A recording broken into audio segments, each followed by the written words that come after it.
My name is Mary Maeda. I'm the founder of Canine Cancer Alliance, a nonprofit in Bellevue, Washington.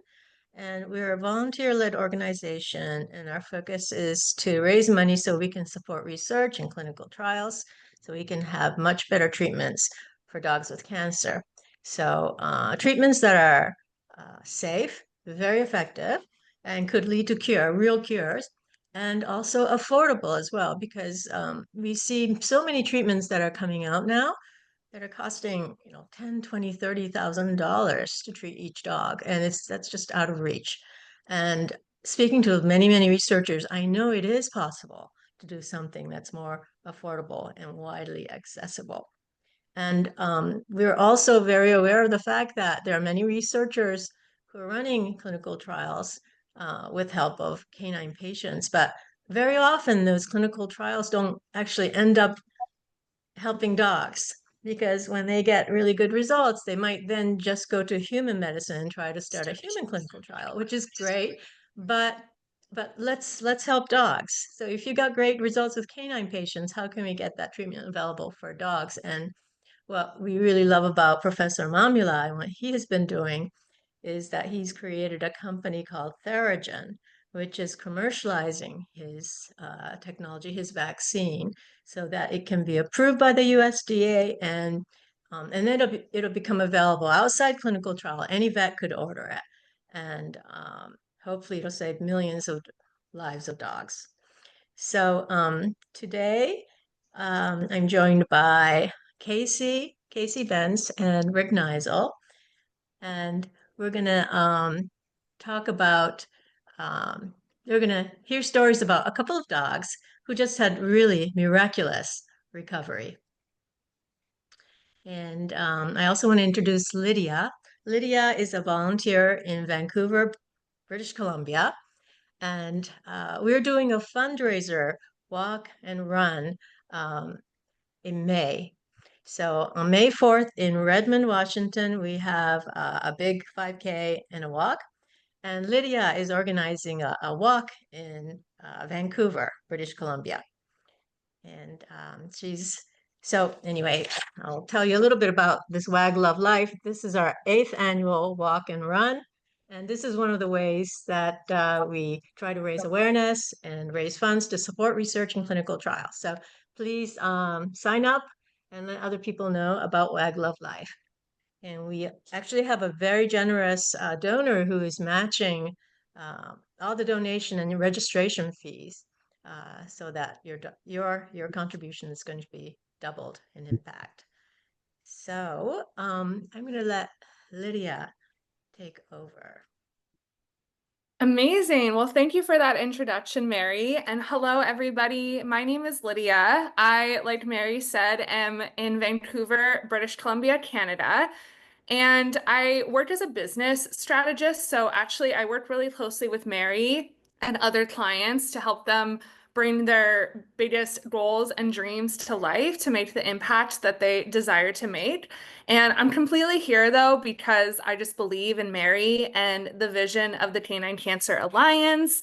And our family, my family had a dog that passed from cancer in 2015. So this cause is also very near and dear to my heart. And I'm just so excited to be here. I hope everybody here takes something away. Please engage in the chat and comments if something resonates with you, if you felt something in your in your heart.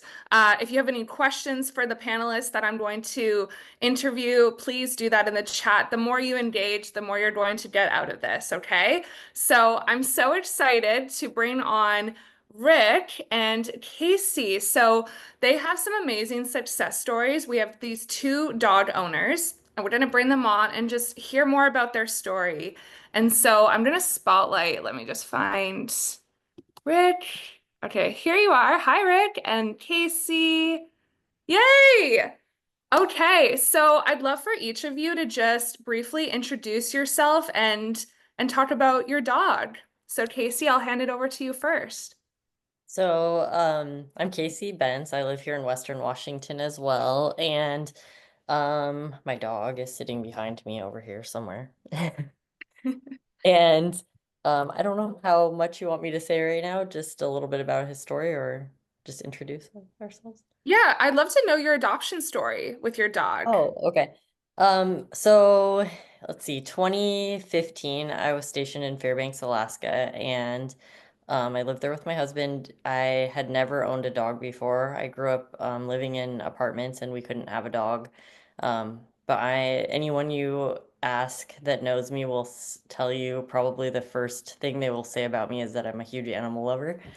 And I especially love dogs, and I've always wanted one. So I did a lot of searching for several years while I was up there and could not find the perfect dog. There were a lot of sled dogs up there, and I felt like that would be a big task for me to take on. So I found a breeder of Akitas, and I went and saw the puppies and fell in love with the biggest, fluffiest dog in the litter. And yeah, so I adopted him in 2015, and yeah, he's been the best, perfect fit for our family. Mm, beautiful. There's nothing like that moment that you know which dog is yours.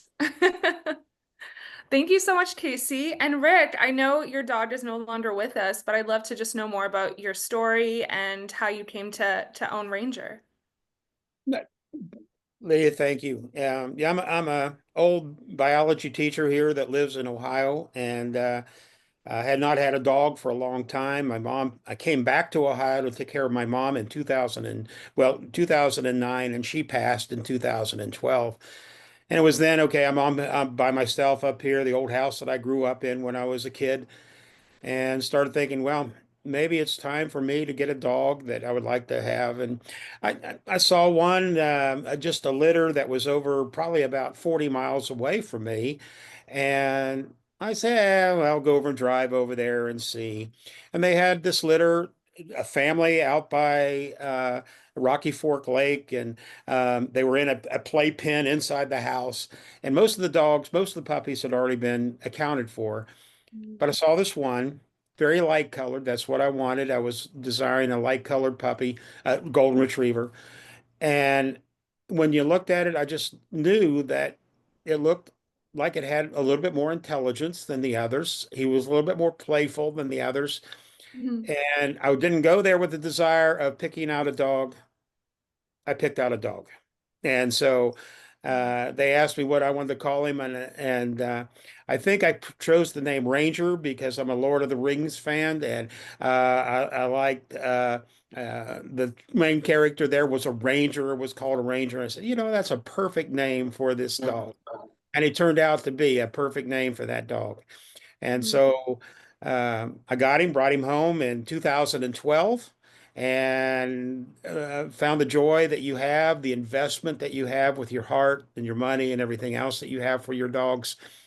And I know Mark, the whole reason why I think that he switched from human biology, finding a cure for many things that he had developed, is because his love of dogs and his love of his dog that he had that and still has.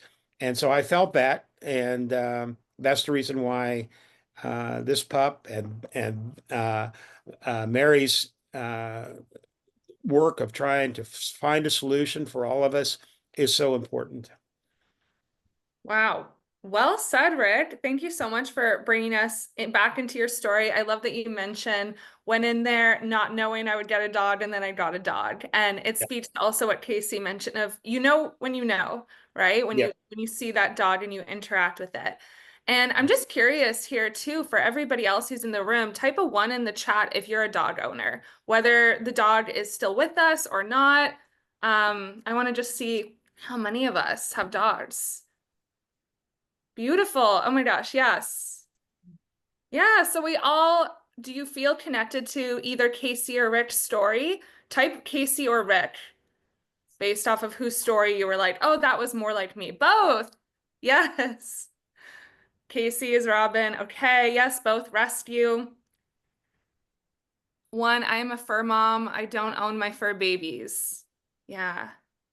Rick, so beautiful. So Rick and Casey, you can already see that your stories are resonating with people.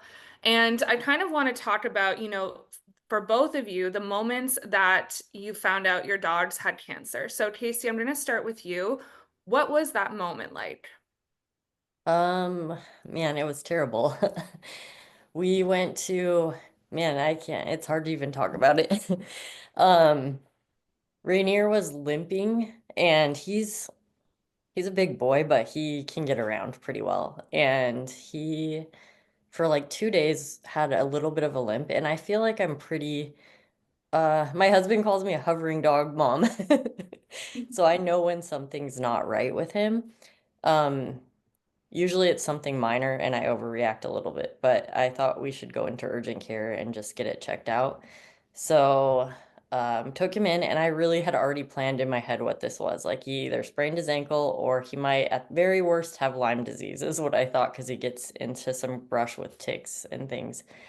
And as soon as the veterinarian, they did some imaging and then as soon as the veterinarian came in and told us that she just had a look on her face and she said, it's bone swelling in his leg. And I just started crying and told my husband like he has bone cancer. And he was like, let's just wait and hear what she has to say. And she's like, it can only be a couple things and the most likely is osteosarcoma. And I don't know what the reasoning for the response was, but I speculate that because canine cancer treatment is so expensive, she didn't really push the idea of going to an oncologist. So she pretty much said prepare for a couple more months with him. So, and And when was that, Casey? that was September 2023. And thankfully, like I didn't know there were other options. Thankfully, I have a good friend who used to be a veterinary nurse, and she said you need to get him into the quickest oncology appointment you can. Just call all of them and find the quickest one that you can get into. So we got in at Blue Pearl in Tacoma, and that's where everything with the treatment started. Okay. So tell me about the treatment journey and when you discovered, the work that CCA is doing. So, Blue Pearl Tacoma, we had our initial oncology appointment with Dr. Broom, Sarah Broom there. She's really great. I will speak highly of her every day as well. She started with trying to do a biopsy and we didn't get a sufficient like sample initially, but she did say that we can assume that it's osteosarcoma based on what we see. And the best course of action right now is to start carboplatin chemotherapy and have his leg amputated as soon as possible. And I don't think Dr. Broom was aware of the canine cancer vaccine initially, but one of her colleagues was. And I overheard him speaking to someone else about the vaccine. And so I asked, and they gave me more information and said at the time I think they were just aware of the Washington State University clinic. So they said call the veterinary teaching hospital there and get in as soon as you can. And when I called, they said you had to have the amputation completed first, and we had that scheduled for about a month after diagnosis, and we had started our first dose of chemotherapy at that time. Rainier did super well. The surgeon told us that the biggest hurdle to amputation for a dog is the owner, and that's completely accurate in our case. I was upset, and my husband was even more devastated learning that he was going to lose his leg. But Rainier recovered. He's had 3 TPLO knee surgeries, well, 2, and then a follow-up surgery, and those recoveries were really long. The amputation was so fast. I mean, the recovery, he just was trying to hop around the second day. And I just knew like he wasn't ready to go. He's always had just he fights for everything. Like he just wants to be alive. So we went up to Wazoo, had the first vaccine dose in October of 23, and then the second one in November. And we continued with the carboplatin and did imaging every couple months to make sure that the cancer wasn't spreading. And it went really well for about 8 months, and then we found out that there was a mass in his lung, and I was pretty devastated by that because I had hoped that like we're done with cancer now. And I didn't know what to do. I started looking at more trials. I found out about another trial for minimally invasive laparoscopic removal of canine cancer or lung metastasis, and I called them, tried to get in. We did a CT scan, and he looked like a good candidate at first, but then we found out the mass was too big, and I just felt like there were no other options. Dr. Broom suggested Palladia, but Rainier did really terrible on Palladia. Immediately, he stopped eating and drinking. He wouldn't go outside to go to the bathroom. I honestly thought we were going to euthanize him in October of 2024. But I emailed Dr.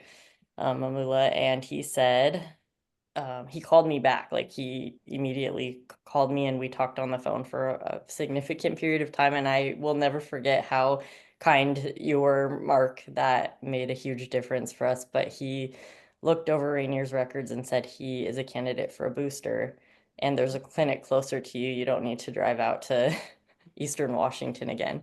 So he helped facilitate that, and Rainier got his booster.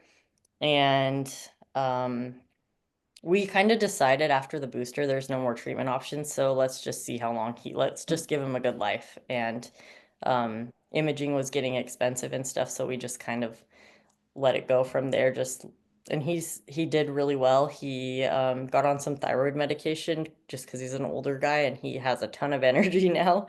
But he got pretty ill in the beginning of this month, the beginning of April. And I was really concerned that the cancer had metastasized, and I was terrified to find out, but he needed to go to the vet. So we went in and had some x-rays done, and the vet came in, and they were like, we don't know what happened, but the cancer is gone. And yeah, it's so incredible that this is the outcome. I didn't ever expect it, but I'm really grateful, and for everyone that's been involved in, I mean, and Mary and Mark's team, and yeah. Wow. What were you feeling in that moment? I just, at first, I think the first thing I said was like, can you look at it again and make sure? Because I didn't want to have just be that excited and then the results were wrong or something. But she was like, no, this is really, like, we've had multiple radiologists look at it. He does not have a mass in his lung anymore. And yeah, I mean, Rainier's my best friend. I think my husband knows Rainier's my best friend. So being able for him to make it to another birthday is more than I had ever hoped for, and it's like the best news. So Casey, what was the response you got from your Blue Pearl Oh, vet provider? Was it, oh, we see this all the time, or no, it wow, really, or Dr. Broom looked like really confused at first. She was like, we just don't, and I think I think she said something like, I don't know exactly what happened, but I learned to not ask questions anymore when we get a good outcome. And then her and her team started calling Rainier Benjamin Button. And then I reminded her of the vaccine. Wow. Amazing. I felt myself getting emotional when you talked about the moment that you found out that you were gonna get, more time with your best friend, Casey. That's incredible.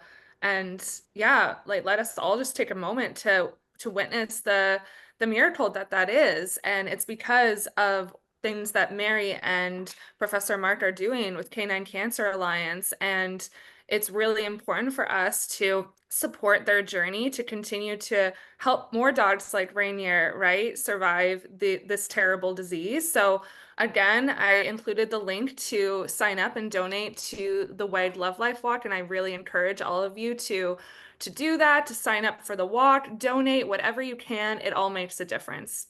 And so with that, Rick, I'm curious to know about your journey with Ranger and the moment that you found out about Ranger's cancer. Well, Lydia, I'm going to be upfront with you right now. If I start crying, I apologize. That dog has meant so much to me about that. And hearing Casey's story brought it all back to me again. You can already hear it in my voice. Ranger, very playful dog. I mean, he chased frisbees, tennis balls, bring them back to me. He would go out to the lake and I would throw 2 tennis balls out in the water as far as I could. He'd go get them, bring them back. So one day in March, 2012 or 2019, we were out playing in the yard, throwing him a ball. It had just rained really hard the day before, so the grass was a little wet. And I threw the ball and he got it, but then he started limping, just like in Casey's case for Rainier. And of course, you think, okay, he's just pulled a muscle, he's got a sprain or something, and you leave it a couple of days, but it doesn't get any better. And so I make an appointment, we take him to the vet, and she looks at him and everything else, and she comes back and tells, well, we'll give him some pain medications. And at the end of the visit, she said, well, let's just hope it's not. And then she stopped. And I said, what? We hope it's not what? And then she said, osteosarcoma. I'd never heard the word before, never heard of any of those cancers at all. And I said, osteosarcoma. And she said, it's a cancer, it's a bone cancer. And I said, oh. And so anyway, we left, and here I am still thinking that we've got just a sprained ankle. Didn't get better, went back, she took x-rays, and she saw kind of a meshy portion of the bone indicating that it was osteosarcoma. We sent it to Ohio State. They came back and said it was probably an 85% chance that it was osteosarcoma. And so I did do a bone biopsy, nothing that I really wanted to do because it's kind of painful for the dog, and it's got a needle that's got to go down into the bone and withdraw some cells. And they sent that off, and then it said 95% of that it was a chance of bone cancer. I wasn't really willing to accept that yet. I went to several other veterinarians and asked them, please give me what they thought. And after I went to MedVet in Cincinnati to talk to oncologists, to surgeon, to everybody. And on the way back from that visit, he was in the car with me, and there were some kids playing, and so we pulled into the driveway, and he got excited. He wanted to go see them, and he jumped up a little bit, and he started yelping, and I knew that it hurt that bad. And so I went inside, immediately called and said, we need to amputate. I was just like Casey. I didn't want that to happen. I didn't want a 4-legged dog that was running around crazily and to be able to be just on 3 legs. Those first 2 weeks after the amputation is pretty tough. I mean, it's Ranger was a big dog, a big golden. You know, he weighed about 95 pounds, and so to try to get around on 3 legs right away and learn how to do that, you didn't know whether he was going to go to the bathroom or not. You know, he was still on a nerve block. He still had a fentanyl patch and everything else. You worried about him going to the bathroom, going up and down the steps and everything. And so it was about 2 weeks before things started to turn around and be good. At that time, after that, started carboplatin, had 4 rounds of carboplatin. And I said, okay, that's good. And they took an x-ray after that. And sure enough, a lung met had shown up. And so I quit the carboplatin. There wasn't any use in still doing that. And I took him home. I looked up on the internet and found that there was a clinical trial on it with an experimental drug at Ohio State. So I went and signed up for that. Again, another big cost to be able to sign up for it. But once he's in, he was then on their program. And he got in. I'd have to take him every 4 weeks or every week to Ohio State. so that they could inject him with doxorubicin, another type of chemo, and then they would send home with me a pill, a drug that I would give him every day for that week. Very powerful drug because I had to use gloves to handle it and everything. A type of propase that was going to try to block the replication of the cancer cells. And then at the end of that trial, which took about 2 months, it wasn't working. The lung met was continuing to grow and nothing was stopping. And in the meantime, I'd called Mark. I'd seen someone else, something else about this Yale vaccine. I said, well, Yale vaccine. Well, let me try this. Let me call him or write him. I wrote him first, and he was very kind, like Casey said. Unbelievably kind. I'll get through this here in a minute. So I called him and he said, yes, we would love to have Rainier in this trial. We want the dogs with metastasis, with some sort of lung met. And so we at that time, which was wonderful, you didn't have to travel. That program, the one of the first phases, the drug was sent, the vaccine was sent to your veterinarian if they were willing to give it. And so that's the case here. So Rainier got his first vaccine in November of 2019. And then 3 weeks later, he got his the second portion of that shot. I went back to the vet or I was still taking him to Ohio State because they wanted to monitor the lung met. And so I took him back on Christmas Eve, 2019, and they gave me the news. The lung met had stopped growing. It's been stationary. Great news. I go back 2 months later and it's gone. The lung met is gone. So yeah, two heroes, Mark Mamula and Mary, are that's my story with Rainier. So I can tell you with experience in having met Rainier and of course Rick. I grew up in South Bend, Indiana. I happened to have been there visiting my mother, who was still alive at the time. And Rick said, well, I'll come up and visit. And he brought Rainier with him. And all our pups are special. But I'm not shy to say Rainier, although not my pup, was a real special one. Rick and I and Rainier went for a walk around the Notre Dame campus. Boy, talk about a magnet for humanity. We could not walk about 10 or 15 feet before students were all over Rainier, ignoring Rick and I, which is fine. But Rainier was a terrific one. And Rick remains a terrific friend, of course. And was or is still one of the poster pups of our early investigations. And that just what a special experience it all was and continues to be, honestly. Thanks, Mark. I appreciate that. And thanks for jumping in before I fell apart completely. Thank you. Well, I just want to say, Rick, I think we all appreciate your bravery to be emotional here with all of us because I'm sure you're not the only one. Yeah. And Casey and everybody here, and for us to see that other people go through a similar experience, that we're not alone in this, is incredibly healing. So Former baseball, football coach, and everything else, but I'm not supposed to be showing these kind of emotions, so but when it comes to our dogs, we do, all of us. So yeah, I lost my own dog from cancer, and I know Mary has as well. And there's an experience you never want to repeat, of course. But the great pleasure of having companions like we all do comes with the unfortunate reality is that they will not survive as long usually as we do.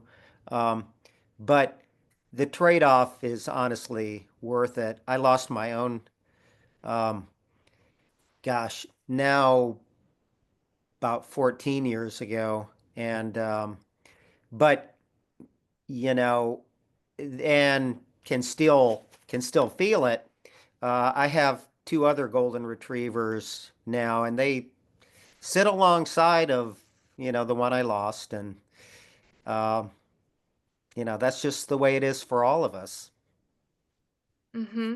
Yeah, same here. Our family's dog passed 10 years ago from cancer, and anytime we bring him up as a family, we can't not all break into tears. And to be honest, it brings us closer to talk about those memories and to feel emotional about it. And I love what you said, that piece, Mark, about the trade-off is worth it. And in the hurt of the grief, it shows our capacity to love, to have that unconditional love for our dogs who also share that unconditional love for us. It's incredibly special. And Well, so, Mark, I'm happy. Yeah, yes, Rick. I'm just saying that, we don't get them very long anyway. I mean, their normal life expectancy. But when they get a cancer, then it just feels like your heart's being ripped out. And Mark has given us a chance to have those extra years to be with them. And again, he's my hero. Well, Yeah, Mark, you're the man of the hour. well, no, don't focus on me. Dr. Hester Doyle is on this chat as well. She's honestly the force behind this program. She manages all of Well, it. I'll sing her praise also. I know very well how much she has done, and I always get. She would always write and let us know that the results of the test that were coming back and everything. And so, yes, she is definitely also on my hero list. Hester, So, would you and like to turn on your video, Hester? I know you're there somewhere. Oh, there she is. Yay. I don't know, community. We also have Renell here. Renell is also, Oh man. I Hallelujah! I finally get to see a face with that name.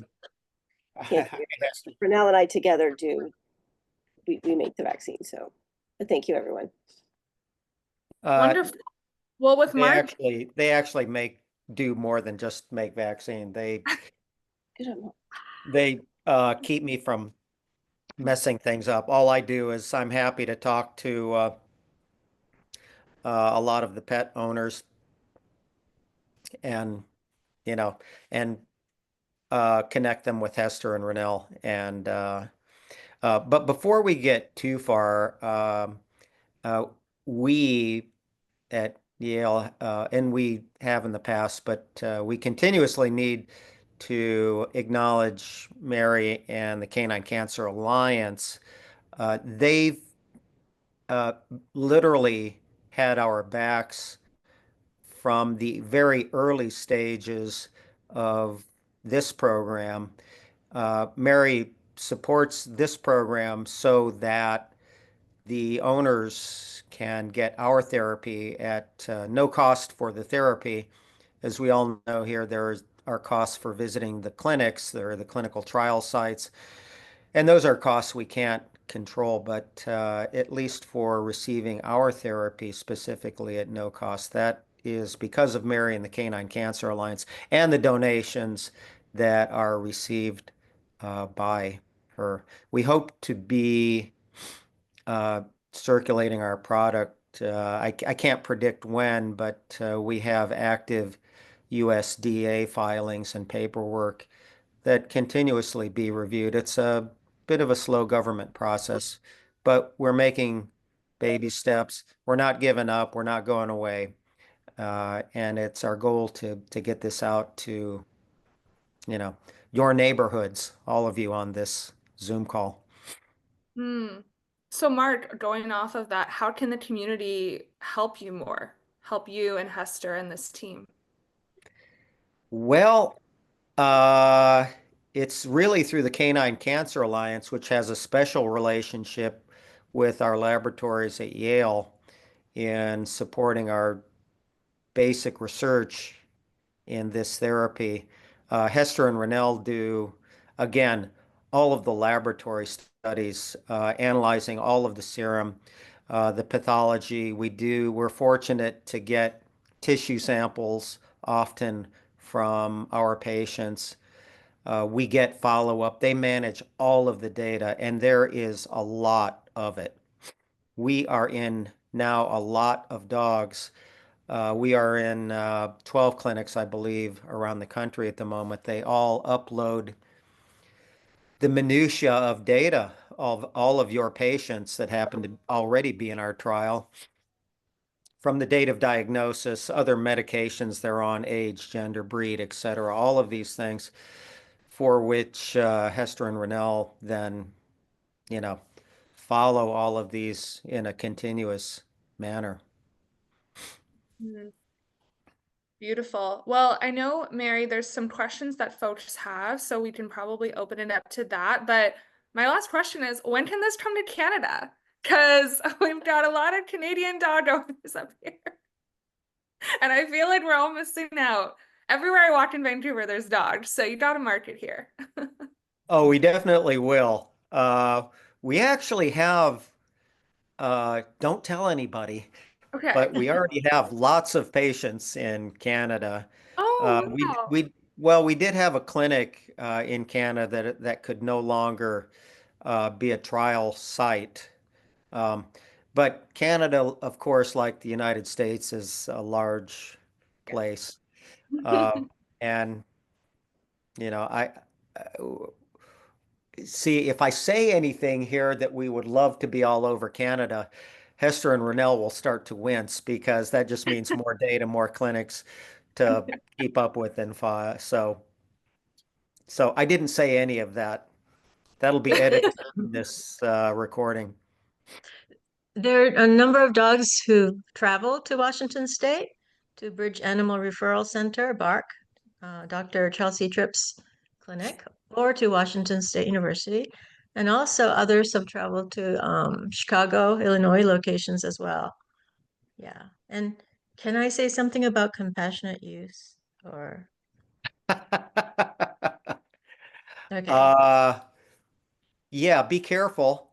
Okay. Well, this is not official, but it might be possible to request the use of vaccine for compassionate use if you can't qualify for the trial because your dog's cancer is different or for whatever reason, or you can't travel that far. Um, so that's something to consider. And there's no guarantee that it'll get approved because it does require quite a bit of paperwork and it's costly because it has to be shipped but compassionate use application might be a possibility. Yeah. Mark, can you say a little bit about Washington State University's result with dogs who couldn't get amputation? What happened to those dogs? So, yes, we have a special arm of this clinical trial, and it's for osteosarcoma specifically, and it involves not amputation, but palliative radiation along with our therapy. So, palliative radiation is not effective enough in treating this disease. Uh, I think that in general now, and I'm speaking in very broad generalities, is that, as we've heard today, is that when your dog starts to limp because of an osteosarcoma, the pain is pretty intense, very likely. And we all know that dogs don't express pain like humans do. Especially if I stub my toe or something and start screaming. Anyway, in general, the best first course of action is amputation when that is possible. It removes the source of pain. It removes a source of potential metastases. And in general, the outcomes are typically prolonged, better. Uh, it's not a cure, of course, because there are typically small metastases that cannot even be detected by the best imaging techniques, whether it's X-rays or MRI or CT. So, but back to Washington State, they do have a program utilizing palliative radiation in combination with our therapy. I learned something at a meeting that I was at this week, actually, of why radiation, or in particular palliative radiation, may be effective. And the short answer is in that radiation starts to break up some of the stromal, what are called stromal layers in the bone around the cancer, allowing immune cells to penetrate slightly better than would otherwise be observed without radiation. So the point here is that we and others, not when I say we, it's collectively the field, is learning a lot about how and why some of these other potential therapies like radiation may be effective. And it's still up to all of us to define the best timing, early in disease, late in disease. What are the other factors that may affect good outcomes or conversely? And it's important to know the features and the factors that lead to poor outcomes as well. We are not different than treating human cancers. We all know that there's not one particular therapy that will treat all of a particular type of cancer in humans, and such is the case in dogs. 100 dogs with osteosarcoma or another cancer will probably respond slightly differently, and that's because of features of the tumor, not of the therapy. And what does that mean? Well, it's lots of things like where the tumor starts, where it is, the number of mutations that may arise spontaneously in that tumor, and that differs between different dogs, even with the same tumors. And the same is true for human cancers. It depends on a number of other factors like age, breed, gender, and probably other factors we don't even yet appreciate. So our therapy does not cure, and I think virtually all vet oncologists and human oncologists are very resistant to using the word cure. It's a goal, but it's not yet a reality because we do not cure every cancer. Our goal is to slow cancer growth or to stop it. Those are all great things, and at best, reverse some tumor growth, which is what you've heard about today. It doesn't happen in every dog, but of course that's a goal. And we are trying to learn what features of the cancers lead to the best outcomes, of course.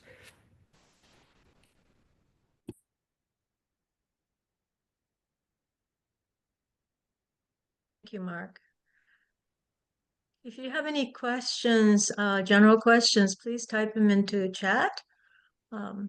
There was Can we ask for one. questions here? Okay, go ahead. Oh, hi there. Nice to meet you. I'm David. My dog has osteosarcoma. He was diagnosed in January, no mets. He had it in his ribs removed, and he just finished his third treatment of cisplatin. Gets a CT scan next week for the prognosis. But my question is, are there any interesting correlational factors that you've seen in the data that which may not have yet reached statistical significance, but like are like interesting to you right now? Anything from environmental factors to dog breed to supplements to anything at all that just like, oh wow, that looks a little interesting. Those are great questions, and Hester and Ronell, you can jump in, and Mary, if you want as well. And of course, I'm speaking in very broad generality. Yeah, I'm asking for that. I Yeah. understand this is not statistically significant or publishable in a journal. Well, in part, the answer to the question lies in logic, right? So Yeah. I think our data suggest that the earlier the treatment of any kind, including our therapy, is probably better. And of course, that's an obvious explanation, is that you want to initiate anything that will help slow or prevent cancer growth as early as possible. Yep. And in fact, that's what some of our very early studies that even preceded the present ones indicated. And that would be even the studies in and around the time that Rainier was treated, is that we began getting questions about how early should they receive our therapy. And I took a chance and said, well, why don't you do it at the time of diagnosis? And that can even precede, at least in osteosarcoma, potentially other cancers as well. And that in many cases preceded amputation and preceded the use of carboplatin, which we all know typically follows amputation in treating osteosarcoma. And I think, and Hester and Renell, you can weigh in here as well. I think our sense, again, without statistical relevance Yeah. yet, but we're getting it, with all of the data we're acquiring, we're getting this type of information and data.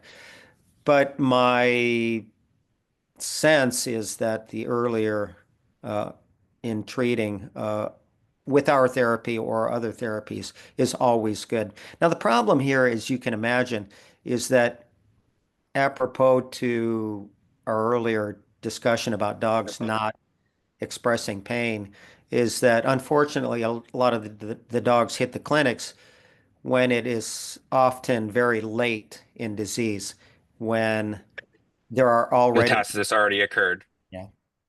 Got it. Is metastasis linear, or is it like, does it follow a linear progression, or does it like accelerate at a certain point? It is probably the latter. Yeah. Accelerates. And again, this is based on a lot of trials, not of trials, of data from human cancers, is that the presence of various mutations in a particular cancer can begin to accelerate that in a nonlinear form. You can be Yeah. in quote remission for a while and then experience a relapse that can be quite rapid. And one of the features of why that happens is because cancer growth is very dynamic. It changes over time. Sampling a tumor at day one or month one will be very different in sampling that same tumor 2 months or 4 months or 6 months later. There will be different numbers of mutations. The proteins on the surface of the tumors will change. We know this by many, many studies. So if a couple of those cells that are resistant to therapy or whatever therapy you're on escape and create mutations, that's how it happens in a very rapid onset manner. Got it. And lastly, and then I'll pass the mic, but is this a blind study at all, or is it open label? At the moment, it's open label. Okay. Everyone's All right. getting, we are comparing it to cohorts of dogs that have standard of care, but not our therapy. But there is not at the moment a placebo-based trial in our own. Well, good to know that ours got his. But thank you very much. And David, there are other studies, mostly in human studies with other types of immunotherapy, that shows that earlier immunotherapy started, you might be able to get better outcomes, and also gut microbiome. People with, not dogs, people with very diverse, healthy gut microbiome who hasn't been exposed to antibiotics recently, they respond better to immunotherapy. So those are coming out in human research, and we don't have that data yet for humans, but Mark is collaborating with some gut microbiome experts Are there to see any if we can gut get that data. microbiome recommendations that you have that may have correlational factors that the dog could be on during the immunotherapy? There's no data. But there are a couple of companies like Animal Biome that sells fecal transplant oral pills. But there's no data yet for dogs showing that that's going to actually tip things in favor. With human studies, people who are on probiotics didn't quite work well, unless there's one Japanese study with special probiotic that they're using that seems to help immunotherapy patients better. But in general, probiotics weren't helping. But fecal transplant oral pills were helping human patients. So Good to know. Thank you. so there's one question about booster schedule. What is the timeline before we can receive the booster?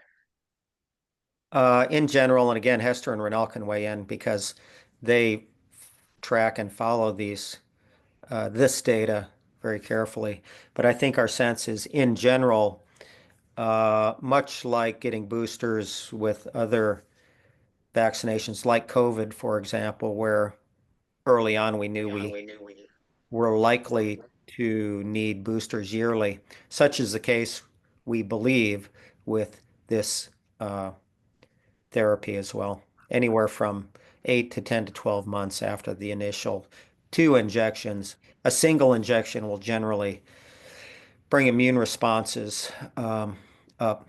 While I'm thinking of it, we frequently get requests from owners like, how is my dog responding? What are the immune responses?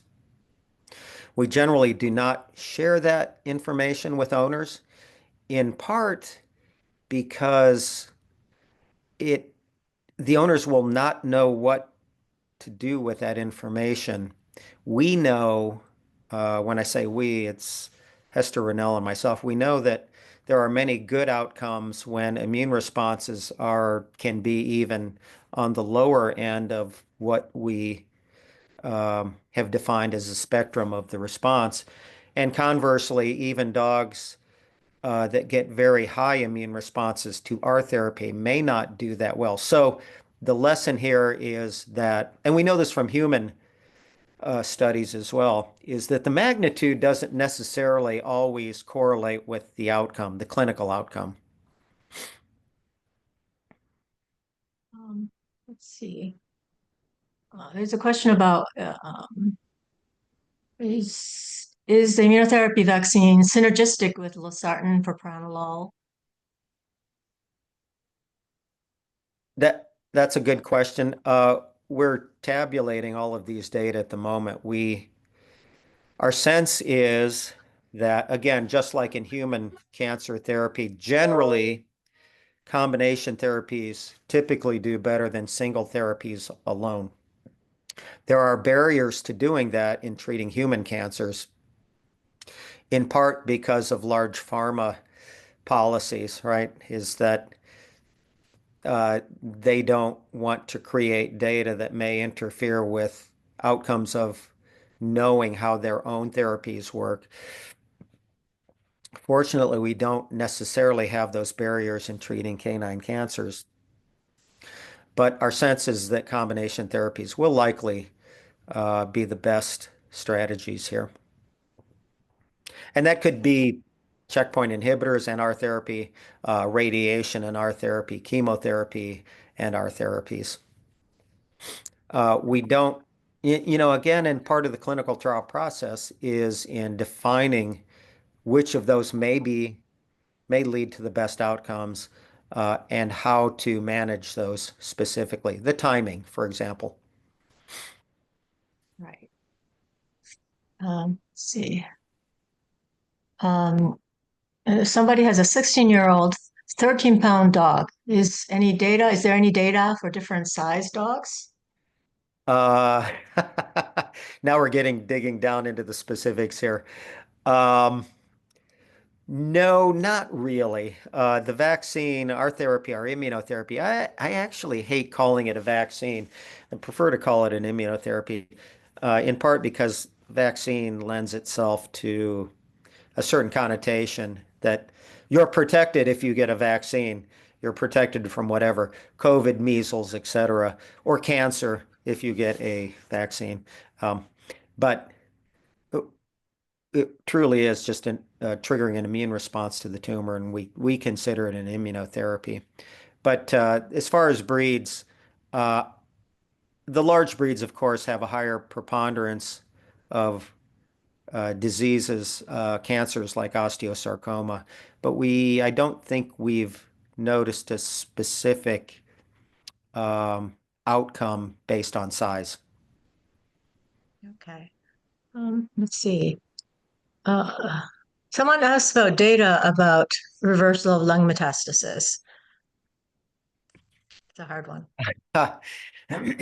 Um, so Rick and Casey are not the only owners that have experienced regression, I'd like to call it, or even just static lung mets that don't change in size.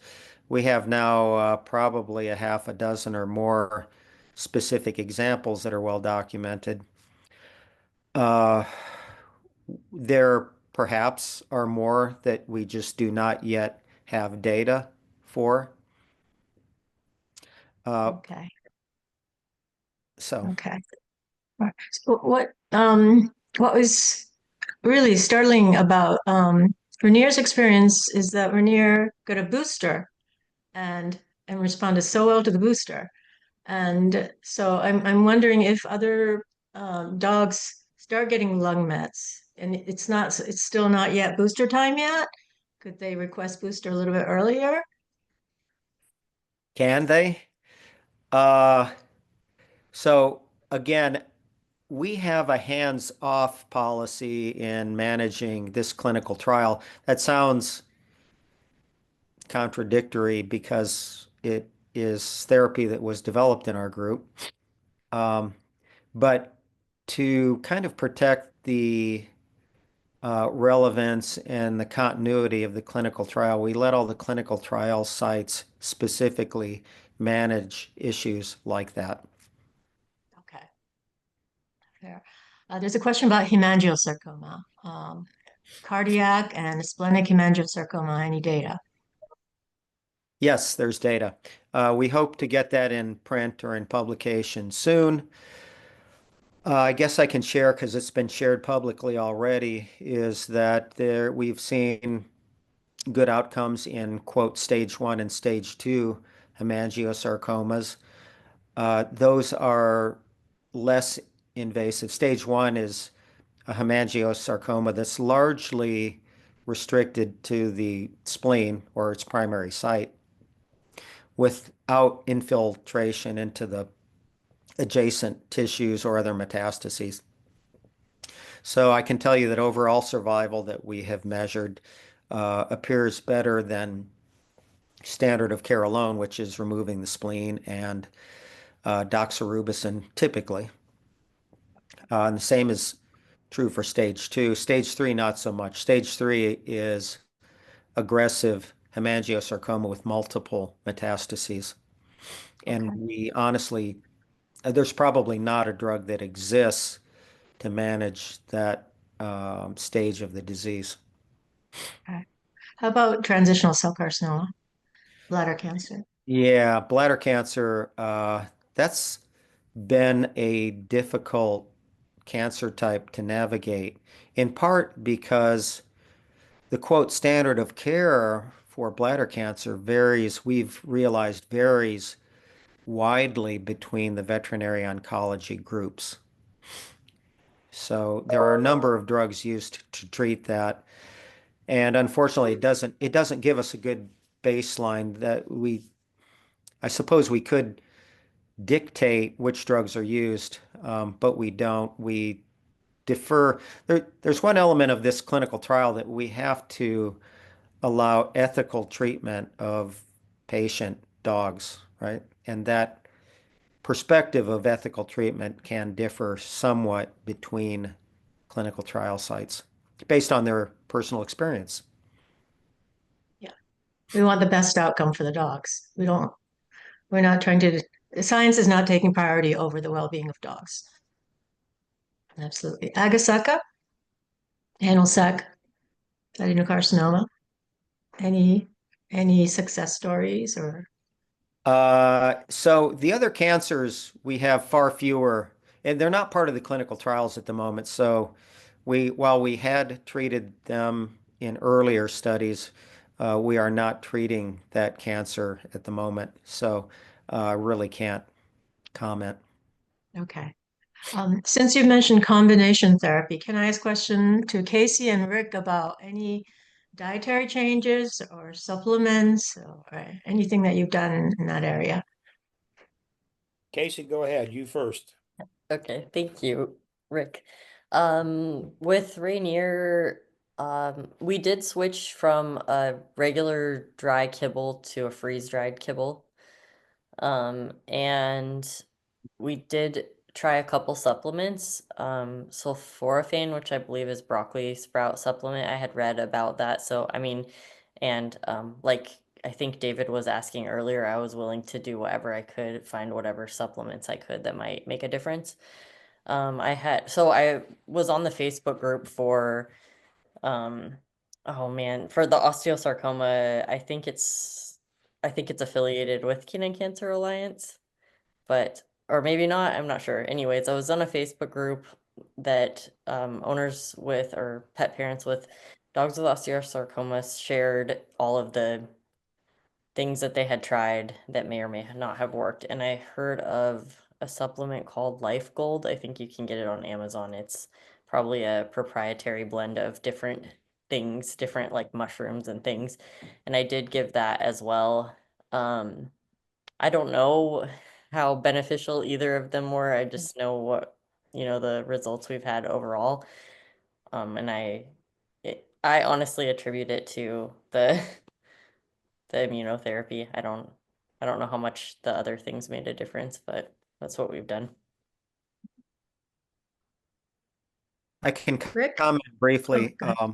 I tend to, people ask, well, or they will send me what they're doing, email me, say, well, I've changed my dog's diet and now it's eating healthy and I'm giving it fruits and fiber and vegetables and everything. And um, in general, I tend to, my advice is not to do that. Uh, you may ask why. And I'll tell you why, is because your dog has grown up for years on a particular diet that it has grown accustomed to and fondness of. And that relates to the microbiome in the gut as well, that is used to seeing the type of diet that it has experienced over time. I'm all for feeding healthy diets to our pups. In fact, I acquired some of Rick's dietary uh, advice in treating Ranger with things like real chicken and other supplements to the kibble. And I indeed do that myself, but they've been on it now for several years. I'm not promoting Costco in any manner, but I do get their roaster chickens and supplement my own dog's diet with that, as well as things like carrots and I think raw or cooked eggs are good supplements. But to change your dog's diet dramatically in the middle of a lot of traumatic treatment that your dog is undergoing, whether it's amputation or other surgery and chemotherapies, and visits to the vet, which are stressful on all of our dogs, uh, changing diet radically is something that I just logically would not recommend. Well, Rick, yeah, I'm going to give you my spin that I had. Of course, we have no idea yet what is actually creating these problems. What is causing the cancers? Is it the food? Is it the environment? I think the great big genetic component of it right now. But when your dog is feeling bad, you're going to try everything that you can. And that my dog ate much, much better than I did. Ranger, he would get a cooked chicken breast every night for dinner. He would have a little bit of salmon also in his dinner. He would have broccoli, uh, Life Gold, as Casey said, mushroom supplements, and he would have blueberries and everything else. I mean, I was trying everything to make him healthy.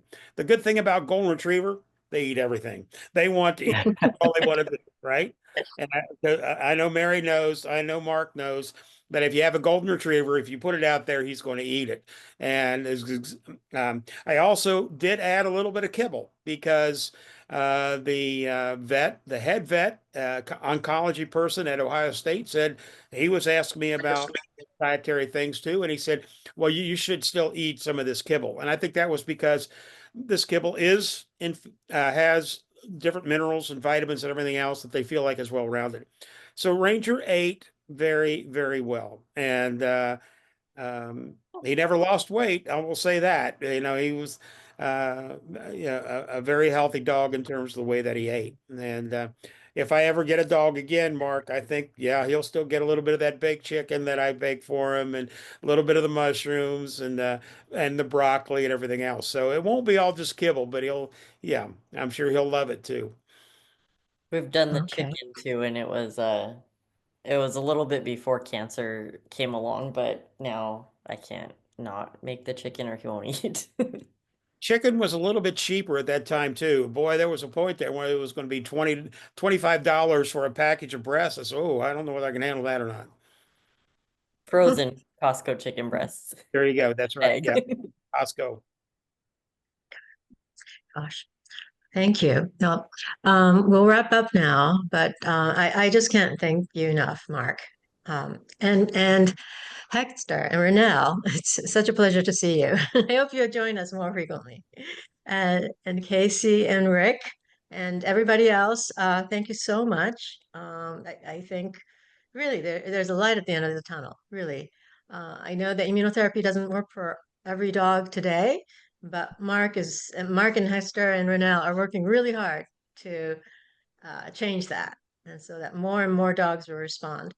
So, well, thank you so much, everybody, for joining us. And Rick, Casey, Mark, Hector, and Renelle, thank Hi, you. Mark. Hi, Marie. It's Mike Rossa. Sorry I'm late, but I just wanted to say Oh, hello Mike! before the call ended. Mike, turn on your video, please. Can you turn on your video? I'm calling by phone. I'm having a problem with my Wi-Fi at my house, so my signal is Okay. so bad I just keep dropping. So that's why I Okay. called by the phone. I apologize for being so late, though, but I heard your and I was listening in, and I just wanted to say hello before you guys said bye Mike, there. can you take 5 minutes and just share Cody's story? Well, yeah, real briefly. Cody started limping. I took him to a vet. They did an X-ray, so most of his bone was eaten away. So the vet said, you got to do something, get amputation or put him down. So I started looking around on Google, and I found Mark's trial with Yale. I ran up to Connecticut, got 2 shots, and then we came back and just waited to see what happened. And about 8 months later, Cody was still with us, and I was kind of surprised because the tumor he had was the size of a golf ball in his lung, and we didn't think there was much hope for that. And so we ran back up to Connecticut, and we got another X-ray, and the golf ball tumor was gone. So he lived another 3.5 years after that, and he actually ended up passing, Mark knows, from hemangiosarcoma. Somehow the osteosarcoma was gone. He was fine. He was running around with his 3 legs and doing everything, and then he also got hemangiosarcoma, and unfortunately he only lasted a couple months after that, even with the booster shot. But and then we donated Codi to had a necropsy done with Yale paying for it, and all his results were sent there. So hopefully it helps. I don't know. Mike, I want to thank you. Work for you in starting the Yale Canine Cancer Vaccine website. I would have never found out about Mark and the vaccine. So it is through you and your effort for all of us that I was able to get the help that I needed for Ranger. So I appreciate that very much. No, well, you're welcome. I mean, you know, as soon as we found out, you know, me and my wife were all over Facebook, all over the bone cancer sites, just throwing it out there about what happened. And Christine, who the site name is under, her dog had it, and she suggested making a Facebook page because rather than us going all over the place and getting messages like crazy. And unfortunately, her dog passed. The vaccine didn't work, but I haven't spoke with her in a while. So, oh, thank you, Rick. I mean, I know you helped me out with the site a lot. You know what I'm saying? We have a lot of spam and people that try and join that aren't good people trying to sell you things. And so, but no, I'm happy to do it, you know, in my dog's memory, you know. Thanks, Mike. Thank you, Mike. Thank you so much. Sure. Well, and again, thank you, everybody. Thank you so much for joining us, and you too, Mike. And we'll let you know. We'll let you Thank know. you. We have another webinar coming up, and I hope you'll be able to join our Wag Love Life. And by the way, it's not just in Washington State. We have walkers in Vancouver. We've got runners and walkers in Frisco, Texas, who's led by a student who's very interested in immunotherapy for dogs. In Washington, D.C. on May 18th, Sunday morning, a small group is going to gather in front of Lincoln Memorial. And there are several, many Professor Mamula fans who are organizing a walk in Madison, Connecticut in fall. Mark, do you have a date for that gathering yet? Not as yet, no. But Mary, let me make one last plug for you since you're frequently too shy about doing these things. Just get out your darn credit card and pull up the Canine Cancer Alliance website. So while it's all fresh in our minds, and if you can't make the walk, you're missing out on a lot of fun, but you can substitute donations for not making the walk specifically. And, you know, there are a lot of good places out there to, you know, focus our efforts. This is certainly one of them. I think that we all share a common bond with. Yeah. The big advantage of Canine Cancer Alliance is we don't have a big building, we don't have full-time staff, we don't have, employees. It's all volunteers led. So all the money, all the donated money can go to research. So, And it's not just our studies as well. Mary is all into all types of therapies that may lead to better outcomes. So we were talking about combination therapies. When ours is out in the ether and hopefully approved and have widespread distribution, her job, her role is not going to stop. Thank you, Mary, so much too. Thank you for organizing this. oh no, thank you. Thank you. And thank you, Right. everybody, Hester and everyone. Okay. Hey, so we're going to wrap up. And by the way, if any of you have any background in marketing, promotion, reaching out to TV stations, radio stations, newspapers, please email me. We could use some help. So, okay. I appreciate you, everybody. Thank you.